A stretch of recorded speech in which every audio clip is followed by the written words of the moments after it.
கர்த்தரை நம்பியே ஜீவிப்போம், கவலை கஷ்டங்கள் தீந்திடும், கைவிடா காத்திடும் பரமனின் கரங்களை நாம் பற்றி கொள்வோம். கைவிடா காத்திடும் பரமனின் கரங்களை நாம் பற்றி கொள்வோம்.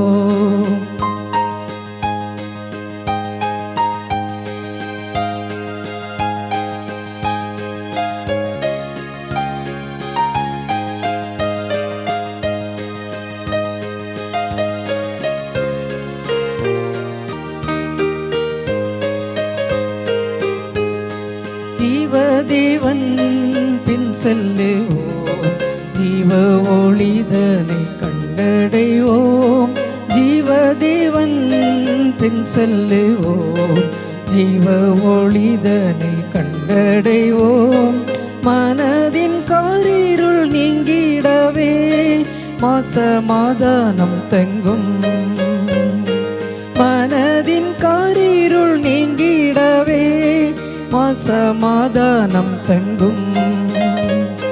கர்த்தரை நம்பியே ஜீவிப்போம், கவலை கஷ்டங்கள் தீந்திடும், கைவிடா காத்திடும் பரமனின் கரங்களை நாம் பற்றி கொள்வோம். கைவிடா காத்திடும் பரமனின் கரங்களை நாம் பற்றி கொள்வோம்.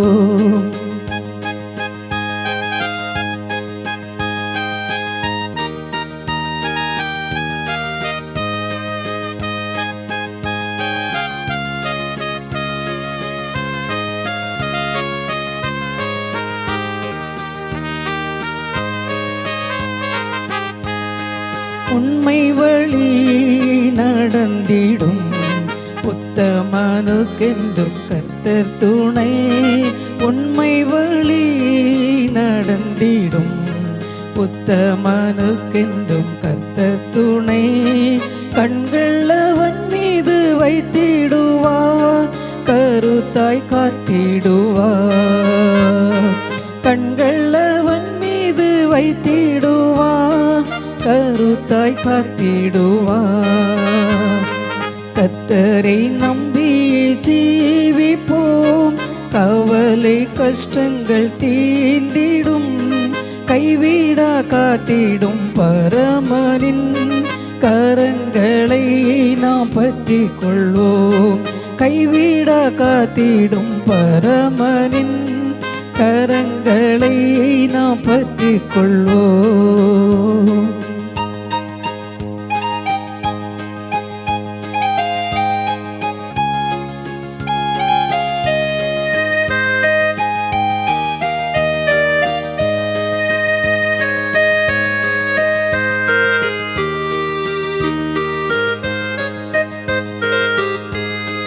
உள்ளமதின் பாரங்களை ஊக்கமாய் கர்த்தரிடம் சொல்லுவோம். உள்ளமதின் பாரங்களை ஊக்கமாய் கர்த்தரிடம் சொல்லுவோம். இக்கட்டு நேரத்தில் கூப்பிடுவோம், இயேசு வந்தாதரிப்பார். இக்கட்டு நேரத்தில் கூப்பிடுவோம், இயேசு வந்தாதரிப்பார். கர்த்தரை நம்பியே ஜீவிப்போம், கவலை கஷ்டங்கள் தீந்திடும், கைவிடா காத்திடும் பரமனின் கரங்களை நாம் பற்றி கொள்வோம். கைவிடா காத்திடும் பரமனின் கரங்களை நாம் பற்றி கொள்வோம்.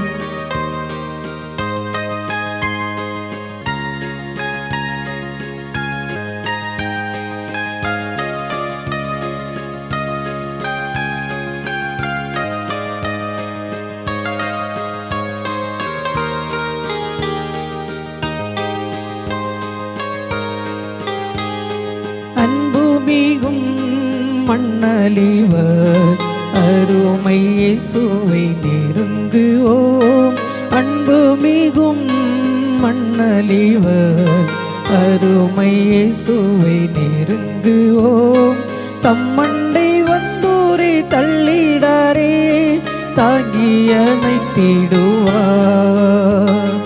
தம்மண்டை வந்தோரை தள்ளிடாரே தாங்கி அணைத்திடுவார்.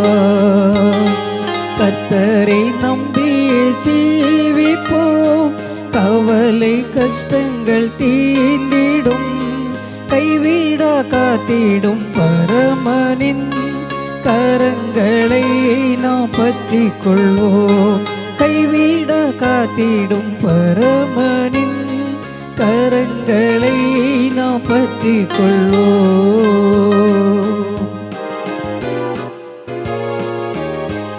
எங்கள் அன்பின் தகப்பனே, உம்மை துதிக்கிறேன், உம்மை சோசிக்கிறேன் சுவாமி. இந்த நாளிலே ஆண்டவரே அடிமை கொடுக்கப்படுற செய்திக்காகவும் சமத்தினை பார்க்கிறேன். என்னை மறைத்து நீ வெளிப்படும் உடைய வார்த்தையிலாக இருக்கட்டும், பிரயோஜனமான செய்தியாக இருக்க நீ கருவி பாராட்டும். துதிகன மகிமை எல்லாம் ஒருவருக்கே செலுத்துகிறேன். இயேசு கிறிஸ்து நாமத்திலே ஜெபங்களும் நல்ல பிதாவே, ஆமீன். கர்த்தருடைய மகத்தான நாமத்திற்கு சோஸ்திரம் உண்டாவதாக. இந்த நாளுக்குரிய செய்தியின் தலைப்பு, நான் ஒரு காலம் உங்களை அறியவில்லை. I never new you. இதற்கு ஆதாரமாக எடுத்துக்கொள்ளப்பட்ட வேத வசனம் மத்தேயு சுவிசேஷம் 7வது அதிகாரம் 21வது வசனம். பரலோகத்தில் இருக்கிற என் பிதாவின் சித்தத்தின்படி செய்கிறவனே பரலோக ராஜ்யத்தில் பிரவேசிப்பானே அல்லாமல் என்னை நோக்கி கர்த்தாவே கர்த்தாவே என்று சொல்கிறவன் அதில் பிரவேசிப்பதில்லை. நமக்கு பெரிய பெரிய தலைவர்களை எல்லோருமே தெரியும். நம்முடைய தமிழ்நாட்டு சீஃப் மினிஸ்டர் யார் என்றால் எல்லாருக்கும் தெரியும். சிறு பிள்ளைகள் வரைக்கும் எல்லோருக்குமே தெரியும். பிரைம் மினிஸ்டர் என்றால் தெரியும். இப்படி பெரிய பெரிய ஆட்களெல்லாம் நமக்கு தெரியும். ஆனால் அவர்களுக்கு நம்மை தெரியுமா என்பதுதான் கேள்வி. நமக்கு எல்லோரையும் தெரியும் என்றாலும் அவர்களுக்கு நம்ம தெரியவில்லைன்னு சொன்னால் எந்த ஒரு பிரயோஜனமும் கிடையாது. எந்த ஒரு ரொம்ப நெருங்கியவர்களாக இருக்க வேண்டும் சொன்னால் அவர்களுக்கு நம்மை தெரிய வேண்டும். இங்கே பார்க்கும்போது இந்த நாளிலே நாம் பார்க்க போகிற காரியம் என்னன்னு சொன்னால், ஆண்டவர் இயேசு கிறிஸ்து மலை பிரசங்கம் மத்தேயு 5வது அதிகாரத்திலிருந்து 7வது அதிகாரம் வரைக்கும் அவர் மலை பிரசங்கத்தில் மலையிலே ஏறிக்கொண்டு மக்களுக்கும் இன்னும் அவருடைய சீஷர்களுக்கு பிரசங்கித்து கொண்டு வந்தார்.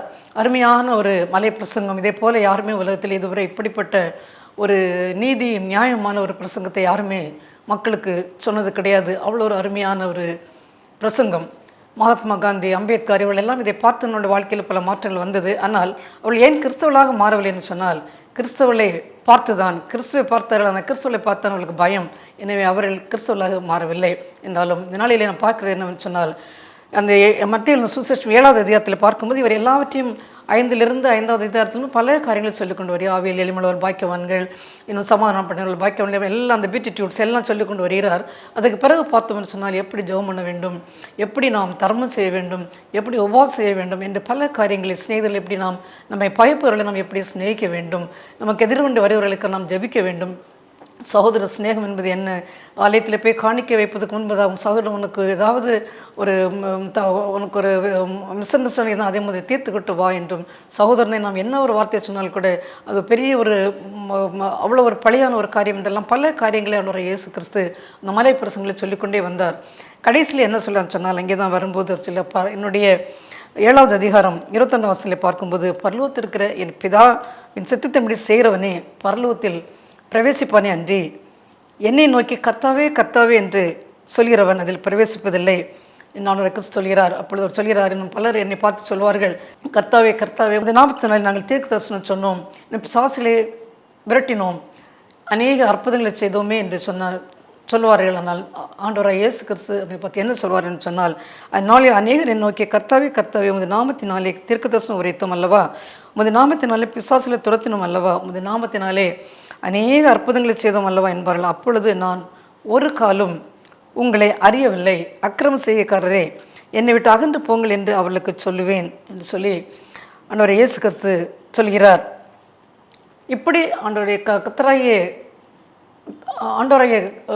கர்த்தருடைய அவருடைய காரியப்படி அவருடைய சித்தத்தின்படி செய்யறியவனோ அவன் எப்படி இருப்பான்னு சொன்னான், கண்மலையின் மேல் கட்டப்பட்ட வீட்டை போல பெருமழை பெய்து பெருங்காற்று அடித்து பெருவெள்ளம் வந்தாலும் அந்த ஒரு கண்மலையின் மேல் கட்டப்பட்ட வீடானது அது இடிந்து போகாது, இடிந்து விழாது.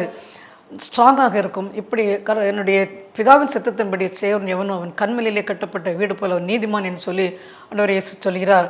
ஆனால் அதன்படி செய்யாமல் இருப்பவனை எதற்கு சொல்கிறான்னு சொன்னால், அந்த மணலின் மேல் கட்டப்பட்ட ஒரு வீட்டை போல அது பெருவெள்ளம் வந்து பெருமழை சொரிந்து இன்னும் பெருங்காற்று அடித்தோன்னு சொன்னால் அப்படியே இடிந்து விழுந்து விடும் என்பதுதான் இங்கே நாம் பார்க்கிறோம். இதை பார்க்கும்போது எதை அவர் வற்புறுத்துறான்னு சொன்னால், இந்த 5வது அதிகாரத்திலிருந்து 7வது அதிகாரம் வரை ஆண்டவர் இயேசு கிறிஸ்து ஞானஸ்நானத்தை பற்றி வற்புறுத்தவோ அல்லது அந்நிய பாசை பற்றியோ பரிசுத்த ஆவியை பற்றியோ அவர் ரொம்ப அதிகமாக அதில் எதுவுமே அதை பற்றி அவர் சொல்லவில்லை. காரணம், அன்றாட வாழ்க்கையில நாம் எல்லோராலும் அந்நிய பாசை பேச முடியாது.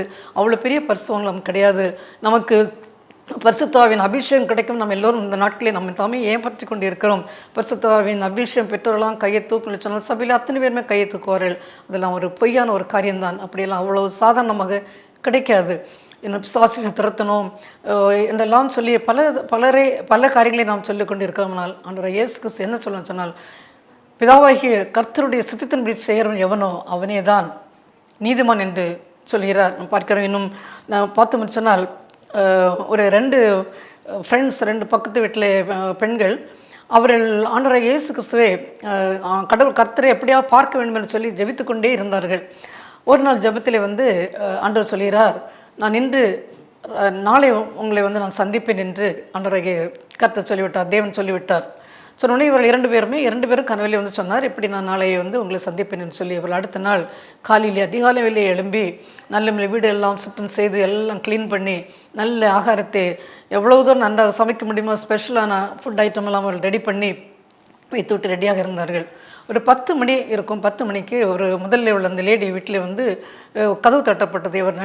இந்த பெண் நினைத்தார்கள், ஒருவேளை ஆண்டவர் இயேசு கிறிஸ்து கடவுள் தான் வந்து விட்டார்னு சொல்லி அவள் கதவை திறக்கும்போது அங்கே பார்த்தது என்னன்னு சொன்னால், அங்கே ஒரு 10 வயது பையன் ரொம்ப அந்த குளிரிலே நடுங்கி கொண்டு, எனக்கு ஒரு ஆடை தரமாட்டீர்களா, எனக்கு ஒரு சட்டை தரமாட்டீர்கள், ரொம்ப குளிராக இருக்குதுன்னு சொன்ன உடனே உடனே அந்த பெண் என்ன சொன்னாள்னு சொன்னால், இப்பொழுதுதான் நான் ஆண்டவருக்காக நான் வெயிட் பண்ணி கொண்டு இருக்கிறேன். இன்றைக்கு அவர் என்னை சந்திக்க வருகிறார். அவர் எப்போவாதான் நம்ம அப்படி வந்து பார்க்க வருவார்.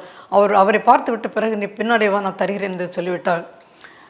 அடுத்த சில நேரத்துக்கு பிறகு அந்த பையன் ரொம்ப சங்கடத்தோடு வெளியே போய்விட்டான். அடுத்த கொஞ்ச நேரம் கழித்த பிறகு ஒரு கதவு தட்டப்பட்டது. அப்பொழுதும் இவள் நினைத்தால் ஒருவேளை கடவுள் தான் வந்து விட்டார்னு சொல்லி கதவை திறந்தால் இப்போ பிச்சை பாத்திரத்தை வைத்துக்கொண்டு, அம்மா எனக்கு ரொம்ப பசியாக இருக்கிறது, கொஞ்சம் உணவு கொடுங்கள் என்று சொல்லி கேட்கிறார் அந்த பிச்சைக்காரன். கேட்ட உடனே இவள் சொன்னால், நான் வருகின்ற இன்னைக்கு வரக்கூடிய ஆண்டவருக்காக நான் ஸ்பெஷலாக எல்லாம் பண்ணி கொண்டு இருக்கிறேன், அவர் வந்து போன பிறகு உனக்கு தருகிறேன், பின்னாடி வாயின்னு சொல்லி அந்த பிச்சைக்காரனையும் இந்த பெண் அனுப்பிவிட்டாள். 3வதாக கொஞ்ச நேரம் கழித்து திரும்பவும் கதவு தட்டப்பட்டது. இவள் நினைத்தால் நிச்சயமாக இந்த தடவை கடவுளாக தான் இருக்கும் என்று கதவை திறந்த பிறகு பார்த்த காரியம் என்ன சொன்னால், ஒரு வாலிப பிள்ளை, என்னுடைய அப்பா ரொம்ப பேரலைஸ் ஆகிவிட்டார்கள், எனக்கு அவளை தூக்கி வைக்க வேண்டும், கொஞ்சம் வந்து எனக்கு ஹெல்ப் பண்ணுங்கள் சொன்ன உடனே இவள் சொல்லிவிட்டாள், நான் இப்பொழுது முடியாது, நான் வந்தேன் என்று சொன்னால் எனக்கு வரக்கூடிய அந்த ஸ்பெஷல் கெஸ்ட்டை நான் மிஸ் பண்ண வேண்டியிருக்கும் என்று சொல்லி அவளையும் அனுப்பிவிட்டாள். அந்த மகளும் ஒரு சோகத்தோடு போனார்கள். அடுத்த பெண்ணுடைய வீட்டில் என்ன நடந்துச்சு சொன்னால், அங்கே இந்த 3 பேருமே அங்கே போகிறார்கள். அங்கே போன உடனே அவள் அந்த 10 வயது பையன் போன உடனே அவள் என்ன செய்தால், தம்பியை உள்ளாலே கதவு திறந்த உடனே கதவு தட்டுறது கேட்ட உடனே அவள் கதவை திறந்து அங்கே பார்க்கும்போது அந்த 10 வயது பையன் ட்ரெஸ் இல்லாதபடியே குளிரில் நடுங்கி கொண்டிருக்கிறான். உடனே தம்பி உள்ளே வா, என்னுடைய பிள்ளைகளுடைய ட்ரெஸ் எல்லாம் இருக்கிறது, நான் உனக்கு தருகிறேன்னு சொல்லி கொஞ்சம் பழைய துணியெல்லாம் அந்த பிள்ளைகளுடைய துணியெல்லாம் எடுத்து ஷர்ட்டில் எடுத்து அந்த பையனுக்கு கொடுத்து அனுப்பினார்கள். அவன் சந்தோஷமாக போனான்.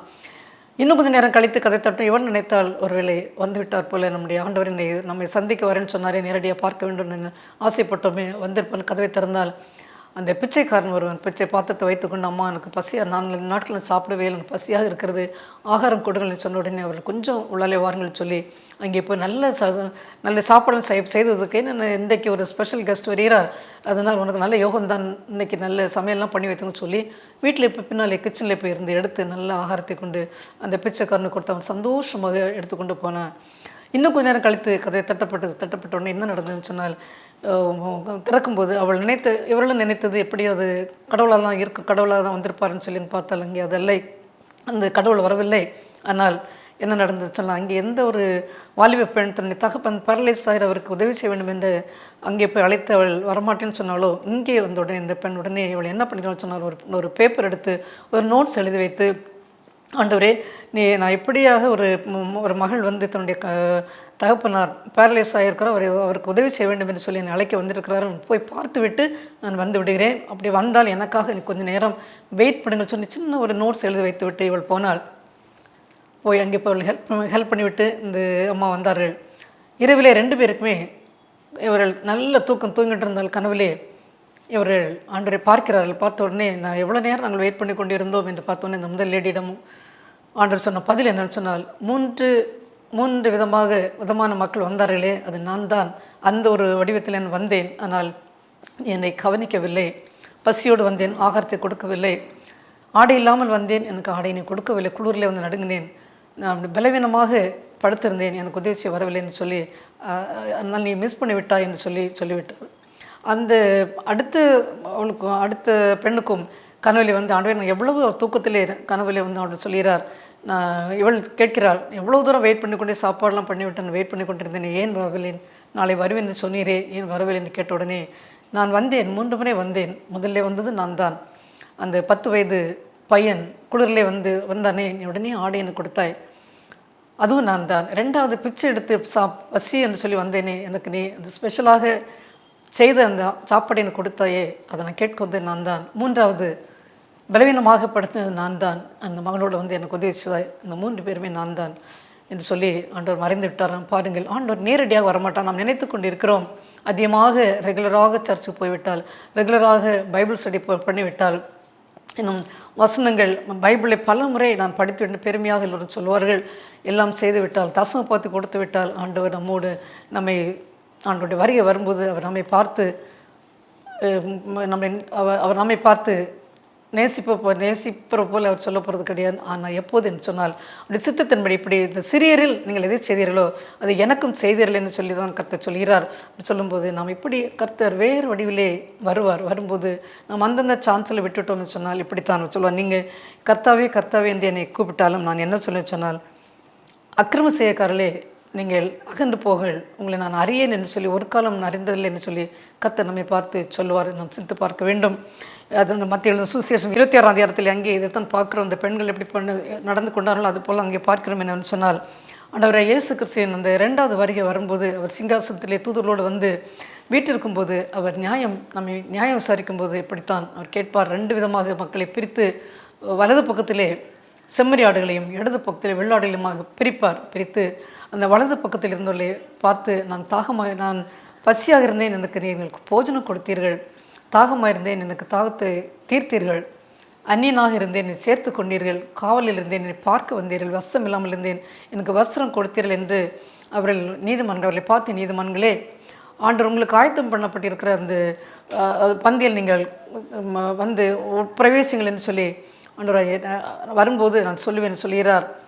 அப்பொழுது இவள் கேட்பார்கள், ஆண்டவரே எப்போது நீர் எங்கள் வஸ்திரம் இல்லாமல் வந்தீர், எப்பொழுது நீர் என்னிடம் வந்து பசியாக இருக்கிறேன்னு சொன்னீர், தாகமாக இருக்கிறேன்னு சொன்னீர், காவலில் இருந்து எல்லாம் கேட்கும்போது அவருடைய என்ன பதில் சொல்வார்னு சொன்னால், இந்த சிறியரில் நீங்கள் எதை செய்தீர்களோ அது எனக்கும் செய்தீர்கள் என்று அவர் சொல்லுவேன் என்று சொல்கிறார். அடுத்து ஒரு குரூப் அந்த இடது பக்கத்தில் இருக்கக்கூடிய அந்த வெள்ளாட்டு கூட்டங்களை பார்த்தால் அவளை பார்த்து என்ன சொல்லுவான்னு சொன்னால், நான் தாகமாக இருந்தேன், எனக்கு நீங்கள் என்னை தாகத்தை தீர்க்கவில்லை, வஸ்திரம் இல்லாதிருந்தேன், நீங்கள் வஸ்திரம் கொடுக்கவில்லை, நான் பசியாக இருந்தேன், எனக்கு போஜனம் கொடுக்கவில்லை, அந்நியனாக இருந்தேன், என்னை சேர்த்து கொள்ளவில்லை, காவல் இருந்தேன், என்னை பார்க்கவில்லை என்று சொல்லும்போது, என்றைக்கு ஆண்டவரே நீர் எங்களிடத்தை இப்படி வந்தீர் என்று அவர்களும் கேட்பார்கள். அப்பொழுது அவர் சொல்லுவார், இதில் இந்த சிறியரில் ஒருவருக்கு நீர் எது செய்தீர்களோ அது எனக்கும் செய்தீர்கள் என்று சொல்லி அன்றைய கர்த்தர் அந்த நாளிலே அவருடைய 2வது வரி வரும்போது அந்த காரியத்தை அவளை பார்த்து அப்படி சொல்லுவார். அப்படி சொல்லிவிட்டு நித்திய ஆக்கினையை இடது பக்கத்தில் உள்ளவர்களை பார்த்து, நீங்கள் அக்கினி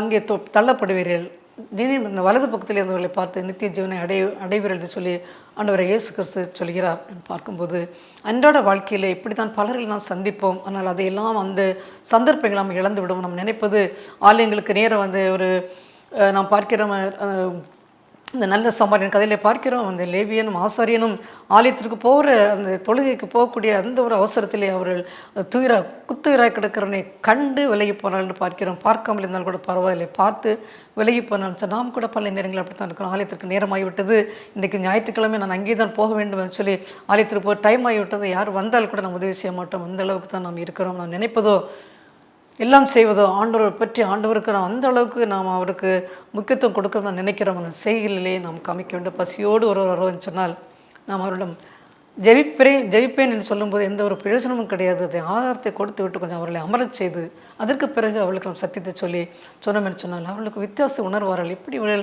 இந்த அளவுக்கு நான் தண்ணி தானே கேட்டேன், பாலை கொடுக்குறார்களே, கொஞ்சம் ஏதாவது கஞ்சி மாதிரி இருந்தால் கொடுங்கள் என்று சொன்னால் அவள் எல்லாம் விழுந்த அளவுக்கு சாப்பாடு கொடுக்குறான்னு சொல்லி அந்த இடத்துல அவனுடைய அன்பை அவர்கள் ருசி பார்ப்ப வித்தியாசமானவர்கள் இருக்கிறாள்னு சொல்லி அப்படித்தான் சல்வேஷன் நீ பார்த்தோம்னு சொன்னால் அந்த நாட்களிலே வந்து அவருடைய வில்லியம் பூத் அவர்கள் கேத்தரின் பூத்தும் வில்லியம் பூத் ரெண்டருடைய ஊழியத்தை பார்த்தோம் சொன்னால் அவர்கள் குடிகாரல் மத்தியிலேயும் இன்னும் இப்படிப்பட்ட சமுதாயத்தை தள்ளப்பட்ட மத்தியிலே தான் அவர்கள் ஊழியத்தை செய்தார்கள். ஓப்பன் இயர் சர்வீஸ் தான் வெளியிலே தான் அவருடைய ஒரு ட்ரம்பட்டை வைத்துக்கொண்டு ட்ரம்மை வைத்துக்கொண்டு பாண்டரை துதித்து பாடி தெருக்களிலே அவள் பாடிக்கொண்டு போகிறாள். யாரையும் வற்புறுத்தி கிறிஸ்துக்களை அழைத்தது கிடையாது. ஆனால் அவள் கொடுத்து அவளுக்கு தேவை என்னது அவளுக்கு ஒரு ஆகாரத்தை கொடுத்து, குளிப்பதற்கு ஒரு சோப்பை கொடுத்து, சாப்பிடுவதற்கு ஒரு பால் பவுடர் கொடுத்து, இப்படியாக கொடுத்ததான் அவர் ஆண்டுடைய அன்பை காண்பித்து தான் எல்லோரையும் தங்களுடைய வழியிலே கொண்டு வந்தார்கள். பார்க்கும்போது நம்ம சிந்து பார்க்க வேண்டும். நாமோ இந்த நாட்டிலே பார்த்தோம் வச்சால் ஆத்தும ஆதாயம் என்று சொல்லி அநேகமான கூட்டங்களை நாம் கூட்டுகிறோம். ஏன்னா நம்முடைய ஆத்மாவை நாம் அதில் காத்துக்கொள்ள வேண்டும். அதற்கு பிறகு மற்றவருடைய ஆத்மாவை நாம் காப்பதற்கு நாம் பார்க்க வேண்டும். அப்படி தான் சிந்துதா என்று சொல்லக்கூடிய ஒரு பாம்பேயில் உள்ள ஒரு பெண், அவர்களே மதர் ஆஃப் ஆர்ஃபன்ஸ் என்று சொல்லுவார்கள். அவர்கள் ரொம்ப பாவப்பட்ட ஒரு குடும்பத்திலே பிறந்தவர்கள். இவர்கள் 5வது பெண்ணாக பிறந்தார்கள். அதனால் இவர்கள் தேவையில்லாதவருடைய சிந்து என்ற பெயருக்கு அர்த்தமே கந்தை துணி என்று தான், தேவையில்லாமல் வெளியில் போடக்கூடிய கந்தை துணி என்று தான் அர்த்தம். அந்த அளவுக்கு இவர்கள் வீட்டில் வெறுக்கப்பட்ட ஒரு மகள் தான். இவர் 10 வயது 4ஆம் கிளாஸ் வரைக்கும் தான் இவர்கள் படிக்க வைத்தார். அதுக்கு பிறகு பெண் பிள்ளை தானே வேண்டும், அவளுடைய வேலை என்னன்னு சொன்னால் வீட்டில் உள்ள மாடுகளையும் கவனிக்க வேண்டும். அந்த வேலையை தான் அவளை கொடுத்து விட்டார்கள். இப்போ 10 வயதிலே 30 வயதான ஒருவருக்கு இவளை திருமணம் செய்து கொடுத்தார்கள். திருமணம் செய்து கொடுத்து இவருடைய வேற அந்த சாணியெல்லாம் எடுத்து இவள் என்ன பண்ணுதுன்னு சொன்னால் அதை ஃப்ளாட்டாக பண்ணி அதை தோசை மாதிரி பண்ணி செவரிலே ஒட்ட வைத்து அதை காயும் போது அதை வைத்தான் பழைய காலத்திலே எனக்கு கூட தெரியும், சிறு வேலை இருக்குமான்னு பார்த்துருக்கிறேன்.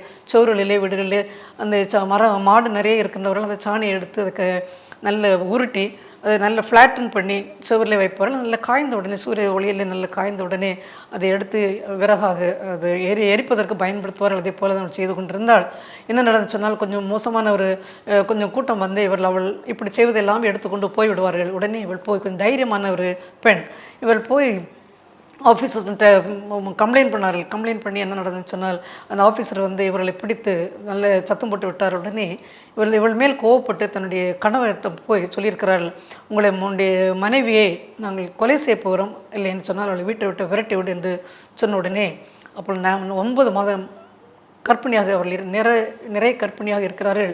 அந்த நேரத்திலே கணவனும் அடித்து விரட்டி விட்டார். இவள் போய் எங்கே பிரசவ வலி ஆகிறது வந்த உடனே அந்த மாட்டுக்கடலுக்கு இடையிலே போய் தன்னாலே அந்த குழந்தையை ஒரு பெண் குழந்தையை பெற்றெடுத்து கணவனும் வெளியே தள்ளிவிட்டான். அதெல்லாம் சர்வசாதாரணமாக நம்ம நார்த்திலே நடக்கக்கூடிய காரியங்கள் தான். இது நடக்குமா என்று நடந்த ஒரு சம்பவம் நீங்கள் சிந்தித்தாய் என்று சொல்லி யூடியூபில் போட்டாலே அவர்களுடைய இந்த ஒரு ஸ்டோரியை பார்க்கலாம். எங்கள் கணவனும் விரட்டி விட்டார். தாய் வீட்டுக்கு போனால் நீ திருமணம் பண்ணப்பட்டு திருமணம் பண்ணி ஆகிவிட்டதே, நீ அங்கே கணவனுடைய வீட்டில் தான் இருக்கணும்னு சொல்லி தாயும் ஏற்றுக்கொள்ளவில்லை. எங்கே போனோம்னு சொன்னால் ரயில்வே ஸ்டேஷனில் போய் தன்னுடைய சிறு குழந்தையை வைத்து இங்கே துணியிலே கடத்தி விட்டு ஒரு இடமாக போய் பேக் பண்ணி பிச்சை எடுத்து அந்த குழந்தைக்கும் கொடுத்து தான் சாப்பிட்டு அதுக்கு பிரஸ்ட் ஃபீட் பண்ணி கொண்டிருந்தார்கள். அப்படி ரயில்வே ஸ்டேஷனில் பார்த்து கொண்டிருக்கும்போது அநேகமான சிறு பிள்ளைகள் சிறு தம்பிமாரெல்லாம் இப்படித்தான் பிச்சை எடுத்து சாப்பாட்டுக்கு அலைந்து கொண்டிருந்தார்கள். ஆனால் இந்த தாயோ இவர்களை பார்த்த உடனே ஒரு மனது உருக்கம், தான் பிச்சை எடுத்ததையும் அந்த சாப்பாட்டையெல்லாம் அந்த டஸ்ட்பின்லேயே அங்கெங்கே போடுறது, சிலர் கொண்டு ஆப்பிளை கொடுப்பார்கள், சில பனானா கொண்டு இப்படியெல்லாம் கொஞ்சம் பார்த்து பாம் என்று பார்த்து கொடுத்து கொண்டு போதெல்லாம் அவர்களுக்கு கொடுப்பார்கள். இந்த பிள்ளைகள்லாம் வந்து அவ்வளோ அந்த பிள்ளைகள் அனாதை பிள்ளைகள் தான் வந்து அம்மா மாமா என்று இவளை அழைக்குமா. உடனே அவளை அப்படி அவள் மேலே ஒரு பரிதாபம் அவளை வைத்துக்கொண்டு இப்படியாக ரயில்வே ஸ்டேஷன்லேயே வாழ்க்கை நடத்தி கொண்டிருந்தார்கள். அப்படி இருக்கும்போது நல்ல அழகான ஒரு பெண், இளம் பெண் என்ன சொன்னால் சிலர்கள் வந்து இவளை வந்து பாலியல் வன்முறையெல்லாம் நடத்த முயற்சித்தார்கள். உடனே இவள் என்ன பண்ண சொன்னால் நல்ல ஒரு சேஃபான இடம், பாதுகாப்பான இடம் எது என்று பார்த்து எங்கே என்றால் கல்லறையிலே போய் அந்த கல்லறையிலே போய் இரவு நேரங்களிலே அங்கே அவள் படுத்துக்கொள்வது. ஏன்னா அங்கே யாருமே போய் இப்படியாக பாலியல் பலாத்காரம் பண்ண மாட்டார்கள் என்ற ஒரு தைரியத்தோடு அங்கே படுத்து விட்டு காலையில் வந்து விடுவாரலாம். என்னுடைய வாழ்க்கையை அப்படி தான் போய் நடந்த ஒரு சம்பவம். இது கட்டுக்கதை கிடையாது. அப்படி கொஞ்சம் நாட்கள் கழித்தது. திருப்பி இப்படி உடனே குழந்தையும் கொஞ்சம் பெரிதானது. இதே ரயில்வே ஸ்டேஷன்லேயே தான் இவர்களை பார்த்து பார்த்து அநேக பிள்ளைகள் சேர்ந்து விட்டார்கள். பக்கத்து கையில் ஒரு பாத்திரத்தையும் கையில் ஒரு கலெக்ஷன் பாக்ஸ் மாதிரி வைத்த உடனே எல்லோருமே பணம் போட ஆரம்பித்தார்கள். அப்படியே சின்ன ஒரு இந்த பிள்ளைகள்லாம் வைத்து ஒரு விடுதியை ஆரம்பித்து அப்படியாக வளர்ந்து வளர்ந்து அநேக டொனேஷன் இவர்கள் கேட்டு யாரும் கொடுத்தது கிடையாது. ஆனால் அநேகமாக இவர்களுக்கு கலெக்ஷன் விடுதி ஆரம்பித்தார்கள். இருந்து நாட்டில் போக போக 1000 பிள்ளைகளை 1000க்கு மேலே உள்ள பிள்ளைகளை வைத்து ஒரு அனாதை இல்லங்களை அங்கங்கே வைத்து நடத்தக்கூடிய ஒரு நிலைமையிலே அவள் ஆனார்கள். சந்தோஷமாக பிள்ளைகள் எல்லாம் தன்னுடைய பிள்ளைகள் போல தன்னுடைய பிள்ளை அப்படியாக பால் குடிப்பதற்கு ஒட்டி கொண்ட போது இவள் என்ன பண்ணினு சொன்னால் தன்னுடைய அந்த மகளை அடாப்ஷன் கொடுத்து விட்டார்கள். ஏனென்றால் இந்த பிள்ளை நம்முடைய இவ்வளோ ஒட்டி கொண்டால் மற்ற பிள்ளைகளை கவனிக்க முடியாது என்று சொல்லி தன்னுடைய மகளையும் அடாப்ஷன் கொடுத்து விட்டார்களாம். இந்த அளவுக்கு பயங்கரமாக அப்படி வளர்ந்தால் நிறைய ஆர்ஃபனேஜ் வைத்து தைரியமாக இருந்தால் ஒரு காலகட்டத்திலே இங்கே இருந்த அனாதை பிள்ளைகளாம் கூட சில டாக்டர்ஸாகவும் சிலர் லாயர்ஸாகவும் அநேக பிள்ளைகள் படிப்பதற்கெல்லாம் நிறைய கலெக்ஷன் மணி அவர்களுக்கு வந்தது. அதையெல்லாம் அந்த பிள்ளைகளுக்காக செலவழித்தார்கள். நடந்தது 80வது வயதிலே தன் கணவர் அங்கே திரும்பி வந்த உடனே அவர்கள் அங்கே இருந்த அனாதை பிள்ளை போல பிள்ளைகள் இவரையும் ஒருவராக வைத்து பாவித்தார்கள் என்று பார்க்கும்போது இவருடைய சரிதையை அப்படியே ஒரு கதையாக சினிமாவாக எடுத்தார்கள். அநேகமான இவர்களுக்கு அவார்ட்ஸ் இவர்களுக்கு கிடைத்தது. அந்தளவுக்கு சிந்தித்தாய் இவருடைய பெயர் பார்க்கும்போது அவர்கள் ஒரு சத்தியத்தை அறிந்தவர்களோ அல்லது ஆயத்திற்கு சென்றவர்களோ அப்படி எதுவுமே கிடையாது. வாழ்க்கையே பாதி நாட்டில் அந்த சிமெட்ரியிலே கல்லறைகளிலே தான் தன் நாட்டில் இளம் வயது பெண் எப்படி இருந்திருக்கு. எந்த பாதுகாப்பு கிடையாது, பணம் கிடையாது, படிப்பு கிடையாது, எதுவுமே கிடையாது. ஆனால் ஒரு துணிச்சலான தனக்கு ஒன்று இல்லாமல் இருந்தாலும் பரவாயில்லை, மற்றவர்களுக்கு கொடுக்க வேண்டும் என்று சொல்ல அந்த ஒரு இரக்கமான ஆண்டோடைய இயேசு கிறிஸ்துவனுடைய அந்த உருக்கமான ஒரு எண்ணம் மற்றவர்கள் மேல் உள்ள ஒரு மனதுருக்கம் அவர்களுக்கு இருந்த ஒரு காரணத்தினால் இவ்வளோ ஒரு பெரிய ஆளாக நிறைய 270க்கு மேலே உள்ள அவார்டுகள் அவர்களுக்கு கிடைத்தது. அவருடைய சரிதையை ஒரு சினிமாவாக எடுத்தாலும் பார்க்கும்போது நாம் சிந்தித்து பார்க்க வேண்டும், எத்தனை பேருக்கு நாம் உதவி இருக்கிறோம் என்று சொல்லி காவலில் நாங்களுக்குள் தமிழ் பாளையங்கோட்டை சென்ட்ரல் ஜெயிலுக்கு நான் பிள்ளைகளும் போவோம். அங்கே எங்களுக்கு பெர்மிஷன் உண்டு.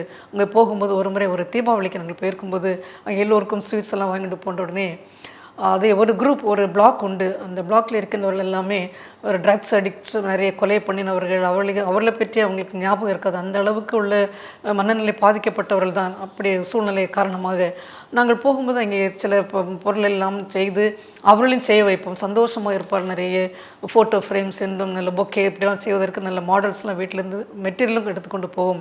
அதில் தீபாவளிக்கு போயிருக்கும்போது ஒருவர் சொன்னார், அம்மா எங்கள் வீட்டில் இருந்து எங்கள் தாய் கூட யாருமே பார்க்காத இருக்கும்போது நீங்கள் பார்த்தீர்கள் சொல்லி அந்த அளவுக்கு போனால் ரொம்ப அன்பாக நம்மை பார்த்தால் அவளுக்கு சில நேரங்களில் அவர் மறந்து விடுவார்கள். அந்த அளவுக்கு அவளுக்கு செடேஷன் தூங்கக்கூடிய மாத்திரெல்லாம் கொடுத்து இப்படி வைத்திருக்கனால அவளுக்கு சரியான நிலைமையில கூட இருக்க மாட்டோம். ஆனால் அந்த நிலைமையிலே நாங்கள் போகும்போது சந்தோஷமாக அவ்வளோ ஒவ்வொருவரும் சந்தோஷமாக சந்தித்து விட்டு போவார்கள். திரும்பவும் எங்களுக்கு பெர்மிஷன் அந்த கோவிட் டைம் பிறகு எல்லாமே ஸ்டாப் பண்ணி வைத்திருந்தார்கள். திரும்ப நாங்கள் போன 2-3 மாதங்களுக்கு முன்னாடி போயிருக்கும்போது கரெக்டாக அவர் கண்டுபிடித்தார், அம்மா நீங்கள் தீபாவளிக்கு வந்தீர்கள் அல்லவா, நீங்கள் தானே இனிமேல் எவ்வளவு அன்பு கூர்ந்தீர்கள் சொல்லி இதற்காக சொல்லி சொன்னால் இதே போல நம் கூடவே இருக்கலாம், பக்கத்தில் இருக்கலாம், வேலை பார்க்க இடத்துல இருக்கலாம். ஒருவேளை வெளியிலே பார்க்கும்போது சந்தோஷம் இருந்தாலும் எவ்வளவோ யாராவது நம்மகிட்ட பேச மாட்டார்களா, யாராவது நமக்கு ஒரு உதவி செய்ய மாட்டார்கள் சொல்லி எத்தனையோ பேர் நம்ம சுற்றி இருப்பார்கள். நம்ம அதை கண்டு அவர்களுக்கு நான் உதவினேன். அதை தான் சொல்லிடுறார், இந்த சிறியரில் நீங்கள் எதை செய்தீர்களோ அது எனக்கும் செய்தில் என்று சொல்லி ஆண்டவராகிய கர்த்தர் சொல்லி என்று பார்க்கும்போது நம் கர்த்தாவே ஒரு உம்முடைய நாமத்தினாலே நாங்கள் பிசாசுகளை விரட்டினோம், அற்புதங்களை செய்தோம் என்றெல்லாம் சொன்னால் எந்த ஒரு பிரயோஜனமும் கிடையாது. உங்களை அறிய நின்று தான் ஆண்டவராகிய இயேசு கிறிஸ்து நம்மை பார்த்து அவருடைய வருகையிலேயே சொல்லுவார். அதற்கு நாம் ஆயத்தமுள்ளவர்களாக இப்பொழுதே இருக்க வேண்டும். பரலோகத்திற்கு யாரெல்லாம் போவீர்கள்னு சொன்னால் எல்லோருமே நாம் கையை தூக்கும். எங்கே போவதற்கு நாம் செய்கிற செயல்தக்கதாக நாம் அங்கே போக முடியுமா?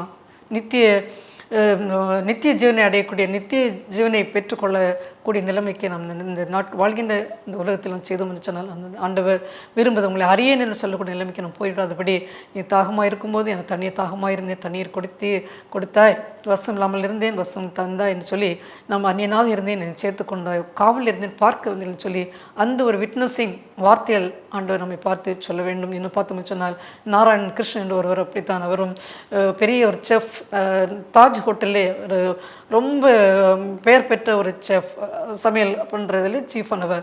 அவருக்கு அவருக்கு சுவிட்சர்லாந்தில் இவருடைய நல்ல ஒரு பணியாரன்னு கேள்விப்பட்டு அங்கே இவருக்கு செலெக்ஷன் ஆனது. நல்ல சம்பளம் வாங்கி கொண்டு தான் இருந்தார். சுவிட்சர்லாந்துக்கு இவர் செலெக்ஷன் ஆன உடனே கொஞ்ச நாள் ஒரு 1 வீக்லாம் தள்ளி போகலாம் என்று சொல்லி அவர் என்ன பண்ணினார் சொன்னால், அப்படி அந்த லீவ் போட்டு சாயங்கால வழியிலே ஒரு நாள் அப்படியே வாக்கிங் போய் கொண்டிருக்கும்போது பார்த்தார், ஒரு வயதானவர் அந்த டஸ்ட் எல்லாம் குப்பை தொட்டியில் எல்லாம் போடக்கூடிய அந்த அழுக்கான அந்த குப்பை தொட்டியிலே போய் இலையையும் சாப்பாடையும் பொறுக்கி கொண்டிருந்தார். வயதானவர் அதை பார்த்தார். இவர் கண் கலங்கினார். இப்படி போட்டு நிலைமையிலே தானே மக்கள் இருக்கிறான்னு சொல்லி அவர் என்ன செய்தார்னு சொன்னால், உடனே அவரை அழைத்து கொண்டு வந்து அவருக்கு எல்லாம் சாப்பாடெல்லாம் கொடுத்து விட்டு அவர் நினைத்தார், என் சுவிட்சர்லாந்து போய் நான் சம்பாதிக்க வேண்டிய தேவை கிடையாது.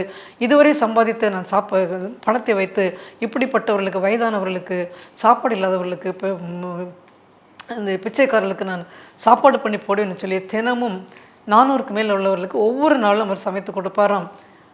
அவர் அப்படி அந்த சுவிட்சர்லாந்து போகிறதையும் கூட அவர் ஸ்டாப் பண்ணி விட்டார். பாருங்கள், என்ன ஒரு மனநிலைமை நாம் சிந்து பார்க்க வேண்டும். எந்த அளவிலே நாம் இருக்கிறோம். நாமோ தசம பார்த்து காணிக்கைக்காக ஊழியர்களும் அதை எதிர்பார்த்திருக்கிறார். விசுவாசிகளும் சின்சியராக கொண்டு போடுகிறோம், தேவைதான். ஆனால் இப்படிப்பட்ட தேவையுள்ளவர்களுக்கு, திக்கற்ற பிள்ளைகள், விதவைகள், அனாதைகள், இவர்களுக்கு நாம் முதலில் செய்ய வேண்டும். அவர்களுக்கு செய்கிறது ஆண்டவருடைய கர்த்தருக்கு செய்கிறது போலதான். அப்பொழுது நம்ம பார்த்து சொல்லுவார், செம்மறியாட்டை பார்த்து, எனது பிதாவின் அங்கே உங்களுக்காக தயாரிக்கப்பட்டிருக்கிற அந்த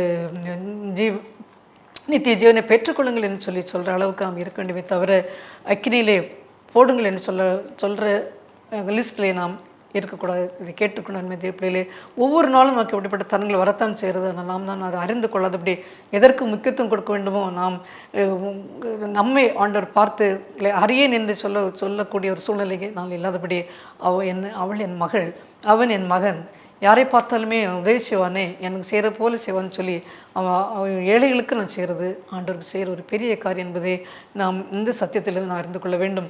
இதுவரை இப்படிப்பட்ட காரியங்களை செய்யவில்லை என்று சொன்னால், ஒரு நிர்விசாரமாக இருந்தோம் என்று சொன்னால், இனியாவது அன்றாட வாழ்க்கையில் யாரெல்லாம் நம்முடைய இதில் வந்து கொண்டிருக்கிறார்கள் அவர்களுக்கு உடனே நம்ம உதவி செய்வோம். திரும்ப ஆண்டு அந்த 3 முறை வந்தாரே ஆண்டவர், அந்த 2 லேடிஸ்க்கு வந்தார். முதல் உள்ளவர் எல்லாவற்றையும் தட்டி கழித்து விட்டார். ஆனால் அதுதான் ஆண்டவராக வந்த ஒரு வேஷம்தான்.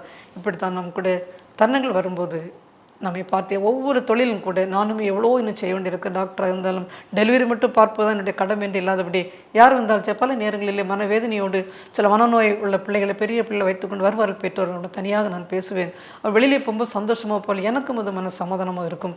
பார்க்கும்போது ஒருவருக்கொருவர் நம்முடைய கஷ்டங்களையும் பாடுகளையும் நாம் ஷேர் பண்ணி எங்கே என்ன தேவையோ நம்ம கொடுத்தோம்னு சொன்னால் ஆண்டவர் நிச்சயமாக நம்மை பார்த்து நம்மை செம்மறியாட்டுக்குள் கூட சேர்ப்பார். இந்த மனசந்தேகங்களை கர்த்தர் தாமே செய்தியை ஆசீர்வதிப்பாராக. ஜெபம் செய்வோம். அன்பின் தகப்பனே, இந்த நாளிலேயும் ஆண்டவரே நல்ல ஒரு சத்தியத்தை எங்களுக்கு கொடுத்தீர். அதற்காக உமக்கு நன்றி சுவாமி. நாங்கள் கிறிஸ்துவன் சொல்லிக்கொண்டு இருக்கிறோம். ஏதோ வேதாமத்தை படித்த உடனே அல்லது பைபிள் ஸ்டடி போன உடனே இன்னும் எல்லா கூட்டங்களும் ஒழுங்காக போன உடனே நாங்கள் கிறிஸ்துவில் நாங்கள் ஏமாற்றி கொண்டு இருக்கிறோம் சுவாமி. ஆனால் நீ எதிர்பார்ப்பது பெரிய பெரிய காரியங்கள் அல்ல ஆண்டவரே. எங்களுடைய அன்றாட வாழ்க்கையிலே யார் யார் இப்படிப்பட்ட கஷ்டப்பட்டவங்க வரார்களோ அந்த தருணங்களை நாங்கள் கழித்து விடாதபடி அது நீர்தான் அந்த ஒரு ரூபத்திலே வந்திருக்கிறேன் என்று பார்த்து நாம் மயப்பட நாங்கள் இந்த பூலோகத்திலே சாட்சியுள்ள காரியங்களை செய்ய எங்களை நீ பயன்படுத்த வேண்டுமா செபிக்க, அதுக்குள்ள மனப்பக்குவத்தை எங்களை தரும்படியாக செபிக்கிறேன் சுவாமி. அந்த காலமாக கிறிஸ்தவர்கள் சொல்லிக்கொண்டு அந்த சிந்துதாயை பார்க்கிறோம், அந்த நாராயண கிருஷ்ணனை பார்க்கிறோம். அவர்கள் சத்தியத்தை அறியாதவள் தான். ஆனால் அவளுக்கு அந்த ஒரு பெரிய ஒரு மனதுருக்கம் இருந்தது, அதை செய்தார்கள். அவருடைய சரதியை கூட ஒரு சினிமாவாக எடுத்தால் என்று பார்க்கிறோம். என்னுடைய CNN இப்போ டாப்பில் வரக்கூடிய 10 லிஸ்ட்டில் இவருடைய பேரை என்று சொன்னால் அந்த அளவுக்கு அவருக்கு மனதுருக்கம் வர இந்த பெரிய ஒரு அந்த சான்ஸை கூட சுவிட்சர்லாந்து போகக்கூடிய அந்த ஒரு அதிகமான நிறைய சம்பளம் கிடைக்கும் அதையெல்லாம் விட்டு எனக்கு இவ்வளோ நாள் சம்பாத்தியத்தை வைத்து நான் கஷ்டப்படுறவர்களுக்கு ஒவ்வொரு நாளைக்கு 400க்கு மேல் உள்ளவர்களுக்கு அவர் சாப்பாடை தானே சமைத்து கொடுத்தான்னு பார்க்கும்போது நாங்கள் வெட்கப்படுகிறோம் சுவாமி. எங்களை மாற்றங்களை நீ கட்டளையிடும். துதிக்கிற மகிமையெல்லாம் ஒரு கேஸ் செலுத்துகிறேன். இயேசு கிறிஸ்து நாமத்திலே ஜெபங்களை நல்ல பிதாவே, ஆமென்.